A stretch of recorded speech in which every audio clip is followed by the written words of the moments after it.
वालेकुम दोस्तों अपना यूट्यूब चैनल अली में खुश आमदी। दोस्तों अज तुहानूं सरों के बारे मालूमात दिंदे राया सरों के बारे।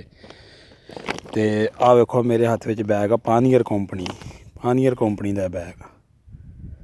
तो ये मैं 2 एकड़ जेह्ड़े इहदे काश्त कीते ने, पिछली दफ़ा भी कीते सी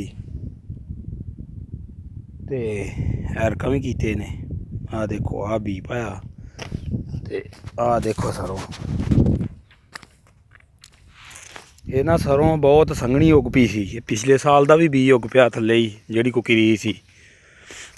ते बी भी उंज वैसे घट पाया सी, 2 किलो पैली दा आंदे ते 1.5 किलो पाया पैली च।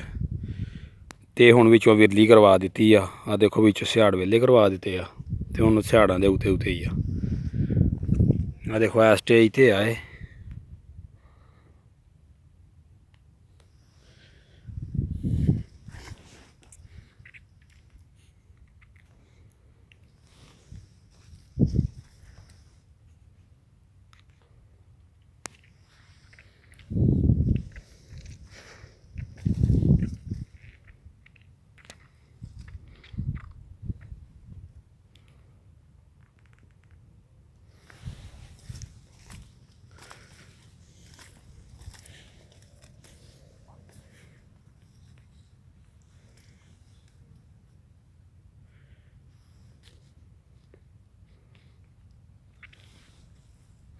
तकरीबन इनू 2 महीने हो गए ने बीजी नूं।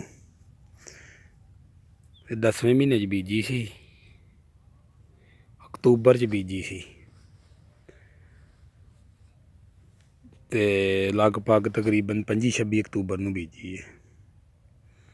लगभग 2 माह हो गए बीजी नूं। एक बोरी DAP दी पाई पैली नूं थल्ले। आ देखो विरली करवा दित्ती है ते इस स्टेज ते आ।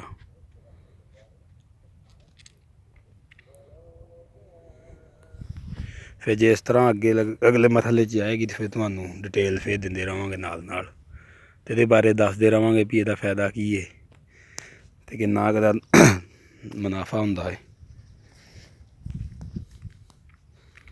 तो दोस्तों वीडियो नूं शुरू तो लैके एंड तक देखा करो तो वीडियो नूं लाइक शेयर जरूर करिया करो। तो जेह्ड़े साडे चैनल ते नवें बंदे साडे चैनल नूं सबसक्राइब कर लैन। आ कुछ छड़ रहिंदे ने जेह्ड़े विरले नहीं कीते तो उन्हां विच वेखो इस तरह वा।